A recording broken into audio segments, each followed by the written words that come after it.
Rayonga tushganman. Rosa qishloqqa edi.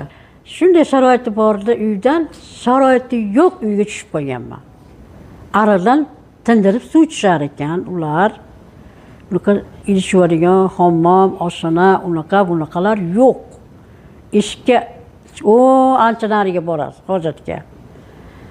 U vaqtda yosh edim, bilmaganman, lekin xo'jayinim yaxshi ko'rganman.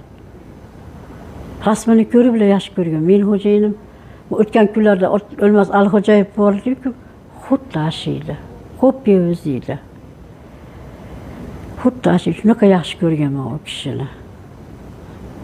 Chiroyli yigit bo'lgan. O'zim orzu qilardim bunaqa savlatli yonimda yursa, bunday yurgidek bo'lsa, yuzida bunday bir yigitlar, bo'jamalar, narsalar, chanda qanaqalar bo'lsa, yuzi tekis bo'lsa, savlatli bo'lsa, kiyim kiysa, yarashib tursa, yonimda yursa, bir havas qilgudek bo'lsa, havas qilgan ekanman. Lekin niyatimga yetdim. Lekin sharoitlariga 10 yilgacha ko'nika olmay yurdim. Ko'nika olmadim.